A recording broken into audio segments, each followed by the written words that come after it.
Video calling कर रहे थे पूरा पुलिस का ड्रेस पहन के। अपने लैपटॉप से उस क्राइम को कमिट कर सकते हैं। एंड दूर मतलब वो इंडिया की हो सकता है, आउटसाइड इंडिया की होता है। आपकी फोटो लगा के कोई किसी को कोई भी किसी भी तरह का मैसेज भेज सकता है। क्या क्या ज्यादा से ज्यादा साइबर क्राइम होता है? तो अप्रोक्सीमेटली 70% क्राइम जो है साइबर क्राइम है। कानपुर पुलिस ने अरेस्ट किया जो कि 700 करोड़ रुपए के स्कैम में इन्वॉल्व था। नमस्कार। So I am doctor Shreya Chattopadhyay. आज फिर से आए हैं ये हमारा पॉडकास्ट सेशन में। एंड आज हमारे साथ एक बहुत ही स्पेशल गेस्ट है, श्री जसपाल सिंह जी। नमस्कार जी। And he was DGP of Goa, and now also he is chair professor at National Forensic Science University. And आज का टॉपिक भी बहुत बहुत हटके है। Rather, it is need of the hour to know all these details of this, because today we will discuss on changing profile of cybercrime and AI.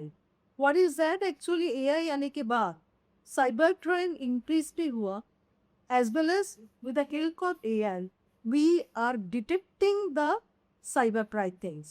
So today we will discuss all these things, and since Sir is so much knowledgeable to this particular industry, so we are really happy and honored the Sir is with us. So चलते हैं आज का पहला सवाल। Sir, हम लोग के जो नॉर्मल जो क्राइम बताते हैं और ये जो साइबर क्राइम बोल रहा था, changing profile, so what is the actual difference between this two? देखिए, जो साइबर क्राइम है और जो फिजिकल क्राइम है, साइबर क्राइम का एकदम से बढ़ने का कारण यही रहा है कि साइबर क्राइम में क्राइम कमिट करने वाले व्यक्ति को विक्टिम की इमीडिएट प्रॉक्सिमिटी में नहीं होना है। जब आदमी इमीडिएट प्रॉक्सिमिटी में क्राइम करता है तो उसको ज़्यादा डेंजरस महसूस होता है। उसकी अरेस्टिंग हो सकती है, पब्लिक उसको पकड़ के मार पिटाई कर सकती है, उसका इमेज सीसीटीवी में आ सकता है, उसकी पहचान आसानी से हो सकती है। जब वो क्राइम सीन से भाग रहा है, वो स्लिप होके गिर सकता है।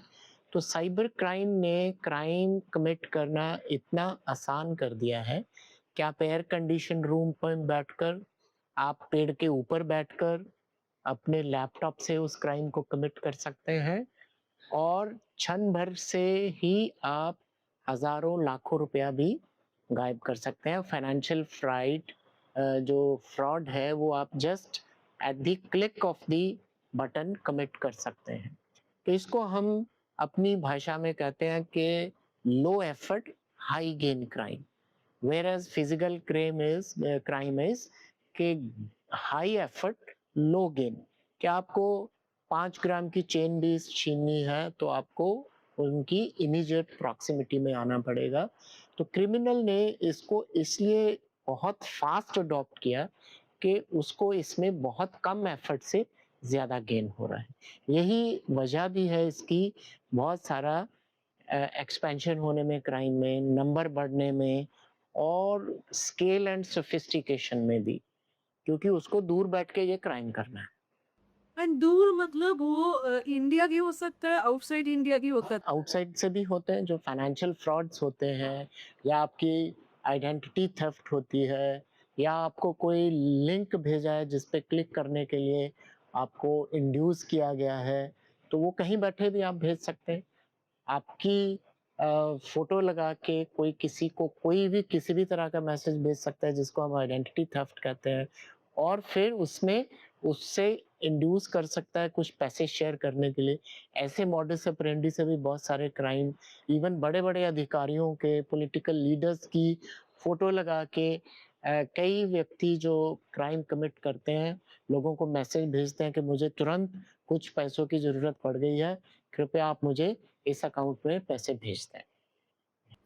Very true. आप तो पुलिस में इतना साल थे, तो आपका तो उसमें एक्सपीरियंस की है। सो हम लोग देख रहे थे बीच में एक बार बहुत बार ये हुआ था कि वो बोल रहे थे, वीडियो कॉलिंग कर रहे थे पूरा पुलिस का ड्रेस पहन के।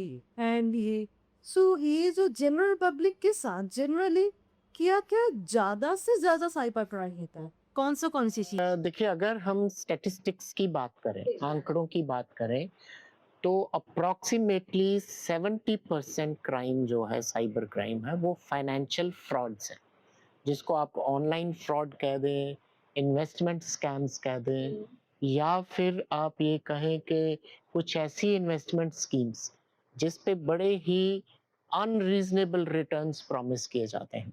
पीछे समाचार पत्रों में एक बहुत बड़ी न्यूज़ भी छपी थी, पूरी कंप्लीट स्टोरी छपी थी। इसमें एक रविंदर नाथ नाम के एक व्यक्ति को कानपुर पुलिस ने अरेस्ट किया, जो कि 700 करोड़ रुपए के स्कैम में इन्वॉल्व था, जिसने ऑनलाइन इन्वेस्टमेंट स्कीम्स चलाई, जिस पे बड़े ही अनरीजनेबल 25 से 35% रिटर्न प्रॉमिस किए गए थे। तो लोग बहुत ज़्यादा, बेसिकली जो इस तरह के लोग हैं, वो इनोसेंट पीपल की जो ग्रीड है, उसके ऊपर, इनसिक्योरिटी के ऊपर प्ले करते हैं, और इनोसेंट पीपल आर इंड्यूस्ड, और डिजिटल टेक्नोलॉजी की एक कॉमन व्यक्ति को अंडरस्टैंडिंग नहीं है। इस इग्नोरेंस का भी फायदा जो है वो क्रिमिनल उठाता है, और आपके पास लिंक आता है, आप घबरा जाते हैं कि अगर मैंने इस लिंक को क्लिक नहीं किया, अपनी इंश्योरेंस पॉलिसी की प्रीमियम पे नहीं किया, या मेरा बैंक अकाउंट ब्लॉक हो रहा है अगर मैंने इसको क्लिक नहीं किया, या मेरा इलेक्ट्रिकल कनेक्शन ब्लॉक हो जाएगा। तो इस तरह से आपके अंदर एक फियर जनरेट करता है क्रिमिनल, और आप उस फियर से ग्रस्त होके उस लिंक को क्लिक करते हैं, और इस तरह से आपके अकाउंट से पैसे निकल जाते हैं। तो बेसिकली हमारी इनसिक्योरिटीज जो है, उसके ऊपर जो क्रिमिनल है वो प्ले करता है, और उसको डर इसलिए नहीं लगता कि क्योंकि वो आपकी इमीडिएट विसिनिटी में ही नहीं है, आपने उसका चेहरा नहीं देखा है, आ आप उसकी किसी भी सीसीटीवी में पिक्चर नहीं आ रही है, उसको कोई व्यक्ति नहीं देख रहा है कि मैंने इस व्यक्ति को यहाँ आते देखा है। तो इस चीज़ का फ़ायदा जो है, साइबर क्रिमिनल्स जो हैं वो उठा रहे हैं। बट आपको एक चीज क्या नहीं लगता, इट इज नॉट ओनली डर, एक तो है हम लोग पर डरा के जी। इनसिक्योरिटी एंड जो आपने बोला उसका वो फायदा लेता है, बट अदरवाइज मुझे और एक चीज लग रहा है, वो लालच भी दिखाता है कभी कभी, जी इतना पैसा अगर आप लोग इन्वेस्ट करेंगे सो डन रीजनेबल मिलता है मुझे एग्जैक्टली, तो दैट मीन्स ये हम लोग जनरल पब्लिक वो लालच में आके भी ये साइबर क्राइम के अंदर कि किसी भी बिज़नेस में इतना ज़्यादा रिटर्न संभव ही नहीं होता है।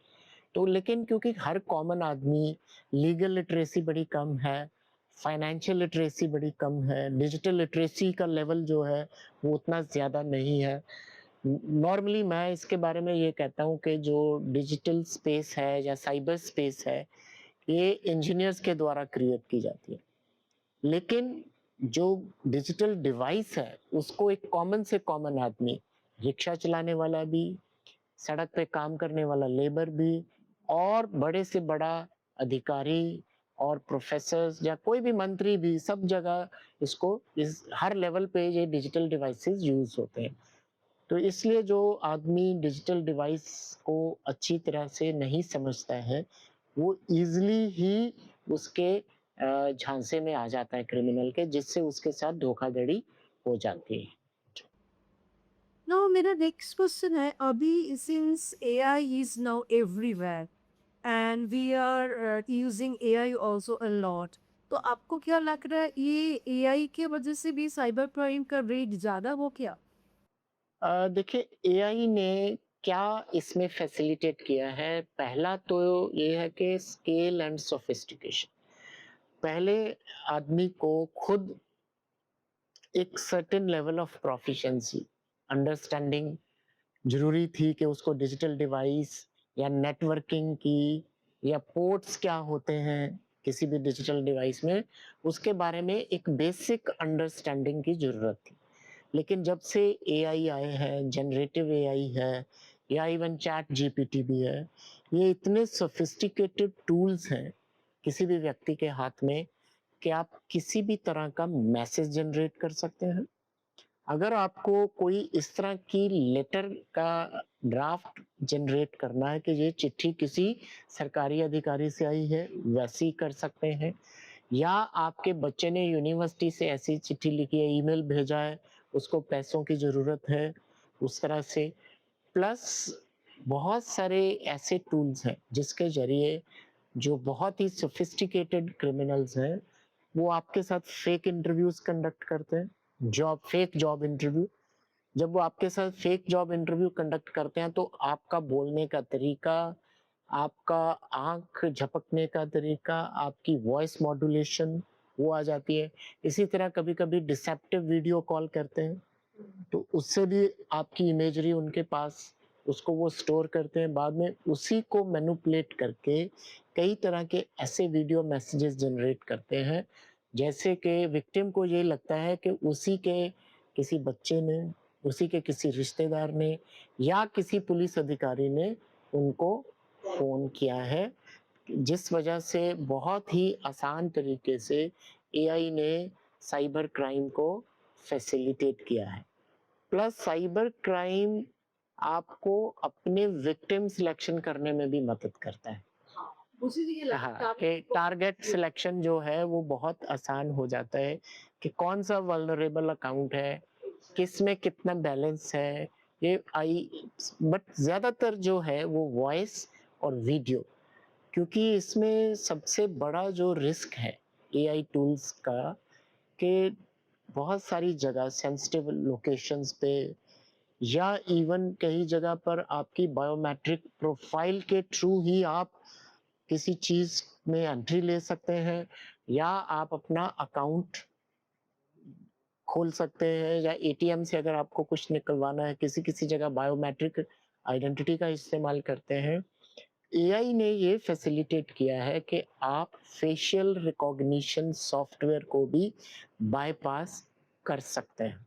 क्यों कर सकते हैं? क्योंकि आपने पहले ही जिस व्यक्ति के वो फेशियल रिकॉग्निशन है, उस तरह का उसकी पहले से ही फेस आइडेंटिटी जो है स्टील कर ली है, किसी ना किसी तरह डिसेप्टिव वीडियो कॉल करके या वॉइस कॉल करके, वॉइस मॉड्यूलेशन अंडरस्टैंडिंग कर लिया।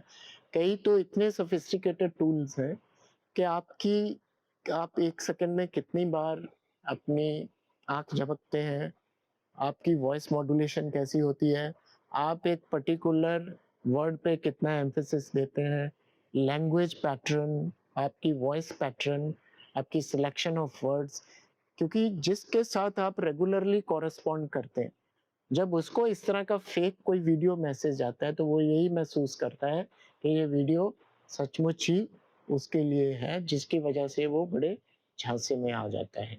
बट इसके साथ साथ लॉ एनफोर्समेंट एजेंसी को भी आईआई ने क्राइम डिटेक्शन में हेल्प की है। इसी तरह आरबीआई ने भी रिकमेंड किया है बैंकिंग सिस्टम को कि ऐसे टूल्स बनाए जाएं, जब यूज किए जाएं, अकाउंट बिहेवियर जो डिपॉजिटर है उसका विड्रॉल डिपॉजिट पैटर्न क्या है, अगर वो पैटर्न मैच नहीं करता है तो there should be a red flag. and that is also with the help of AI. AI actually मदद भी कर रहा है और fraud detection. Exactly. तो इससे फ्रॉड डिटेक्शन करने में ये मदद मिलेगी कि अगर आपके अकाउंट में अभी 2 लाख रुपए आए हैं और आपने 15 मिनट के अंदर अंदर ही आप उससे ट्रांसफर करना चाहते हैं किसी ऐसे अकाउंट में जो आगे भी डोरमेंट है, तो एआई आपको ये मदद करेगी कि इस अकाउंट का जो नॉर्मल बिहेवियर है वो ऐसा नहीं है। हाँ, ये अब नॉर्मल बिहेवियर कर रहा है कि आज से पहले तो इसने ऐसे नहीं किया। तो ये एआई टूल्स जो है ये आपको फ्रॉड डिटेक्शन में भी मदद करते हैं। और बट सबसे डेंजरस जो मैं चीज समझता हूँ कि वो यही है कि जब आप इवन फेशियल रिकॉग्निशन सिस्टम को भी बाईपास कर रहे हैं, कि आप उसको फेल कर रहे हैं बेसिकली। फेशियल रिकॉग्निशन सिस्टम तो लगाया गया है कि सिर्फ ऑथोराइज्ड पर्सन को ही वो वहां पर एक्सेस मिले, लेकिन आप उस टूल को यूज करके उस सिस्टम को बाईपास करके उस जगह पे पहुंच गए हैं। तो उससे नेशनल सिक्योरिटी भी थ्रेट में है, इवन आंतरिक सुरक्षा में भी खतरा हो सकता है। या जो हमारी वाइटल इंस्टॉलेशंस हैं, न्यूक्लियर इंस्टॉलेशंस हैं या हमारा क्रिटिकल इंफ्रास्ट्रक्चर है, वहाँ पर भी कोई व्यक्ति इन तरह के टूल्स को यूज़ करके एंट्री गेन कर सकता है और वहाँ पे किसी भी तरह की सैबोटाज एक्टिविटी कर सकता है। एक चीज बताइए मुझे चीज ये this is true this is one part but if I talk about this UPI account हम लोग जो पे कर रहे हैं it is really very secure according to me क्योंकि जब तक हम लोग ओटीपी शेयर नहीं करवा कोई भी मतलब कुछ भी तरह से वो लोग कुछ कर नहीं सकता है बट डोंट डू थिंक मतलब ये दैट मीन्स ये हमारा ही प्रॉब्लम है कभी कभी हम लोग जाने अनजाने हमारा ओटीपी शेयर कर रहा है बिकॉज ओटीपी छोड़ के इज देयर एनी वे जो यूपीआई अकाउंट को डायरेक्ट अटैक कर सकता है।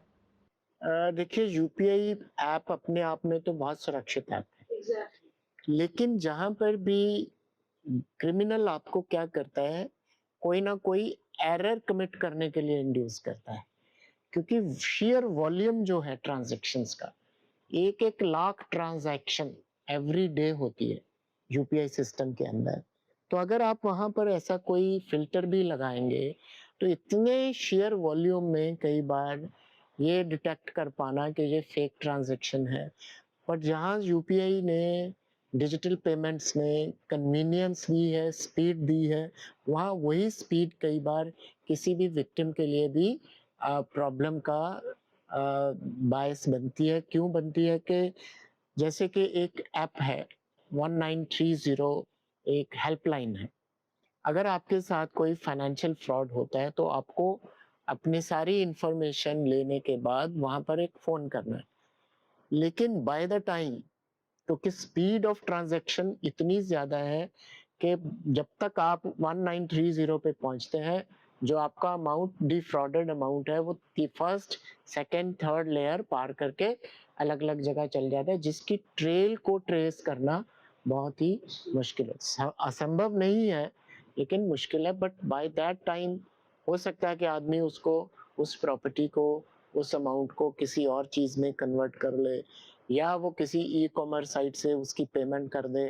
तो इस तरह से एक बहुत ज़्यादा साइक्लिकल प्रोसेस बन जाती है, कम्बरसम हो जाती है कि नॉर्मल फिजिकल क्राइम में आपको सीन ऑफ क्राइम देखना है, कुछ ट्रेस एविडेंस उठानी है, लेकिन डिजिटल क्राइम्स में, साइबर क्राइम में आपको अलग अलग जगह से अलग अलग तरह की इंफॉर्मेशन लेनी है, जिसकी कोई सेंट्रल रिपोजिटरी नहीं है।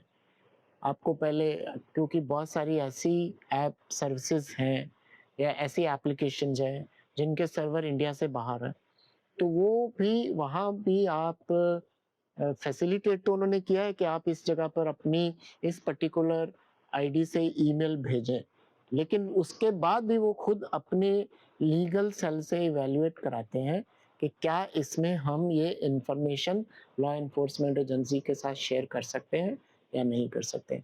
तो हमारा ये मानना है कि क्रिमिनल जस्टिस सिस्टम के लिए साइबर क्राइम ने बहुत ही कॉम्प्लिकेट किया है क्राइम इन्वेस्टिगेशन को भी, उसकी प्रोसिक्यूशन को भी, और इवन जब ट्रायल होता है, क्योंकि जजेस को भी डिजिटल एविडेंस को समझने के लिए एक बेसिक अंडरस्टैंडिंग जो है वो डिजिटल एविडेंस की होना जरूरी है। ऐसा नहीं है कि बहुत सारी जुडिशियल अकेडमीज भी, even national forensic science universities भी, I4C भी बहुत सारे ट्रेनिंग प्रोग्राम ऑर्गेनाइज कर रहे हैं, और नेशनल साइबर क्राइम जो पोर्टल है वहाँ पर भी लोग अपनी कंप्लेंट डाल सकते हैं। इसी तरह cyber crime forensic science laboratory भी बन गई है, और लेबोरेटरी जो पुलिस को हेल्प करती है और जो एविडेंस को भी एग्जामिन करती हैं, दोनों तरह से, कि इन्वेस्टिगेशन स्टेज पे भी आपको वो हेल्प करेंगी, लेकिन एक उसका विंग है जो सिर्फ टेस्ट करता है उस डिजिटल एविडेंस को और अपनी एक्सपर्ट ओपिनियन देता है। तो मेरा ये कहने का मतलब है कि साइबर क्राइम फिजिकल क्राइम के कंपैरेटिवली उसको डिटेक्ट करना बहुत कम्बरसम है। असंभव तो नहीं है, but it has actually complicated the process. उसका कारण ये है कि आईओस की जो बेसिक अंडरस्टैंडिंग है, या एज ह्यूमन बीइंग, हम ह्यूमन एवोल्यूशन ऐसे हुई है कि हम फिजिकल चीज़ों को ज़्यादा समझते हैं, जिन चीज़ों को हम अपनी सेंसेस के थ्रू महसूस कर सकते हैं, जैसे कि कोई फिजिकल क्राइम हो गया तो हम कहते हैं कि आदमी ऐसा लगता था, उसके बालों का स्टाइल ऐसा था, या कोई मर्डर हुआ तो आपको नज़र आ रहा है कि डेड बॉडी है, इसकी स्टैबिंग की गई है, इसके गन शॉट इंजरी है। लेकिन साइबर क्राइम में इमीडिएट विसिनिटी में आपको कुछ नज़र नहीं आता।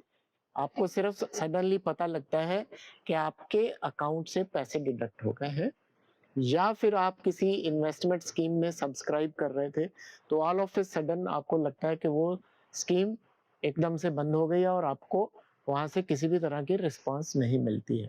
तो इस तरह इन्वेस्टमेंट स्कीम में भी बहुत सारी हेरा-फेरी हुई है। और एक जो इसमें सबसे गंभीर मुद्दा है जिसके बारे में हमारे राष्ट्र के प्रधानमंत्री जी ने भी अपनी मन की बात में ज़िक्र किया, वो है डिजिटल अरेस्ट का। तो डिजिटल अरेस्ट के ज़्यादातर विक्टिम सीनियर सिटीज़न्स हैं, क्योंकि उस वक़्त जब उनको इस तरह की कॉल आती है तो वो घबरा जाते हैं।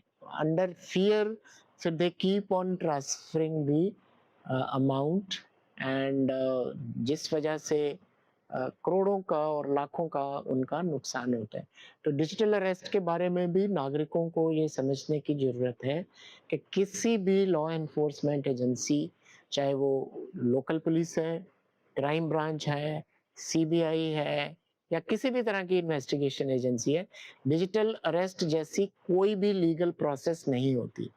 अगर किसी भी व्यक्ति को इस तरह से कोई वीडियो कॉल आती है, तो उस पे विश्वास करने की, तुरंत उसको कट ऑफ कर देना है और किसी भी तरह की रिस्पॉन्स देने की ज़रूरत नहीं है, डरने की ज़रूरत नहीं है। ऐसे ही कोई भी प्रक्रिया नहीं होती है लॉ के अंदर या इन्वेस्टिगेशन प्रोसेस के अंदर जिसको हम डिजिटल अरेस्ट कह सकते हैं। एक और चीज़ है, so since it is a cyber crime and there are new schemes are involved, so what is your suggestion, means what the skills one cyber crime investigator should learn for the future? देखिए, जैसा हमने शुरू में भी कहा था कि cyber crime अब इंक्रीजिंगली कॉम्प्लिकेटेड होता जा रहा है। एआई ने साइबर क्रिमिनल्स के लिए चीज़ें और भी आसान कर दी। तो सबसे पहले तो ये है कि कोई भी इन्वेस्टिगेटर है जो साइबर क्राइम का, वो एआई लिटरेट हो, उसको डेटा एनालिटिक्स की नॉलेज हो, उसको साइबर फोरेंसिक्स की नॉलेज हो, और उसको बेसिक जो साइबर लॉज़ हैं, उसके बारे में पता होना चाहिए। इसके बाद उसको एडमिसिबिलिटी जो डिजिटल एविडेंस की है, कि जो मैं डिजिटल एविडेंस कलेक्ट कर रहा हूँ, उसको कैसे मुझे कोर्ट के अंदर मार्शल करना है, क्या रूल्स हैं उसकी एडमिसिबिलिटी के, उसके बारे में पता हो। इस एविडेंस को हैंडल करने के तरीके आने चाहिए, क्योंकि फिजिकल एविडेंस को हम डिफरेंटली हैंडल करते हैं, क्योंकि डिजिटल एविडेंस में बहुत सारी ऐसी एविडेंसेस हैं जो वोलाटाइल होती हैं। वोलाटाइल का मतलब ये होता है कि जैसे ही आप, अगर कंप्यूटर ऑन कंडीशन में है, अगर आईओ प्रॉपरली ट्रेंड नहीं है साइबर फोरेंसिक्स में, तो अगर वो इनएडवर्टेंटली उस कंप्यूटर को स्विच ऑफ कर देता है, तो उस वक़्त उसके अंदर जो भी प्रोसेसेस रन कर रही होती हैं, ये बहुत इम्पोर्टेंट पीस ऑफ एविडेंस हो सकता है, वो ख़त्म हो जाए, जो उसकी मेमोरी से वो चला जाए। तो इसका मतलब एक आईओ को डिजिटल एविडेंस कैसे कलेक्ट करनी है, उसकी भी समझ होनी चाहिए, डेटा एनालिटिक्स की समझ होनी चाहिए, सीसीटीवी फीड को कैसे एनालाइज़ करना है, उसकी नॉलेज होनी चाहिए। इसके अलावा बहुत सारी फोरेंसिक साइकोलॉजी के अंदर भी ऐसी टेक्निक्स हैं, उसकी भी समझ होनी कि लेयर्ड वॉइस एनालिसिस, कि ये वॉइस जो है वो इसी व्यक्ति की है या वो एआई जनरेटेड वॉइस है। तो वो भी, उसको भी पता होना चाहिए कि ऐसे टूल्स अवेलेबल हैं। In fact national forensic science university में भी लेयर्ड वॉइस एनालिसिस के बारे में ट्रेनिंग भी दी जाती है, और कोर्स क्यूरिकुलम का भी, जो हम फोरेंसिक साइकोलॉजी के कोर्सेज वहाँ रन करते हैं, उसका भी ये पार्ट है। सो आज तो हम लोग ने बहुत ऐसा डिस्कशन किया एंड हम लोग शायद इसके ऊपर और भी एक दो सेक्शंस और रखेंगे, because it is so vast topic, एक दिन में कवर पूरा करना थोड़ा सा मुश्किल है। सो आज के लिए मुझे लग रहा है यही सफिशिएंट है, but one last question I want to ask, if I would request you to share one message for the general public, जो उनको याद रखना चाहिए for the cyber crime, so what should be the message? देखिए, सबसे important message तो यही है कि किसी भी अननोन लिंक को क्लिक नहीं करना चाहिए। सेकेंडली, जिस मोबाइल के थ्रू या डिजिटल डिवाइस के थ्रू आप फाइनेंशियल ट्रांजैक्शन करते हैं, उस मोबाइल पे आपको कोई अननोन ऐप डाउनलोड नहीं करनी चाहिए। इसके अलावा साइबर अवेयरनेस अपने आप में, क्योंकि इसका अवेयरनेस के अलावा कोई अल्टरनेटिव नहीं है, क्योंकि हर व्यक्ति को आप डिजिटली लिटरेट नहीं कर सकते हैं। तो कोई भी unknown link, cyber hygiene, unnecessarily किसी लिंक पे ऊपर टिक करना नहीं चाहिए। किसी के साथ अपना ओटीपी ना शेयर करें, अपना पासवर्ड ना शेयर करें। ये बेसिक हाइजीन है जो कि हर व्यक्ति को इसको अडॉप्ट करना चाहिए, क्योंकि हमारे देश में टू फैक्टर ऑथेंटिकेशन इसीलिए लाया गया था कि आपके पास पासवर्ड है, आप उसमें एंट्री करते हैं, लेकिन उसके बावजूद भी आपको एक ओटीपी आएगा। लेकिन कई बार आपके फ़ोन को लोग क्लोन कर लेते हैं, इसलिए किसी के साथ भी कोई ऐसी चीज़ शेयर ना करें जो आपके डिजिटल डिवाइस की वल्नरेबिलिटी को उसके हाथ में दे दें, एंटी सोशल एलिमेंट के। हम लोग डरेगी, मतलब डरना नहीं। आज डरना भी नहीं चाहिए किसी भी तरह की। मैं फिर से बार-बार अपील करना चाहूँगा कि डिजिटल अरेस्ट जैसी कोई लीगल प्रोसेस नहीं होती। तो इसलिए कोई ऐसी वीडियो कॉल अगर आती है तो उसको आप इग्नोर करें। Thank you so much sir. आज उन्होंने बहुत उनका कीमती टाइम हम लोगों के लिए दिया, and we all are really thankful to he.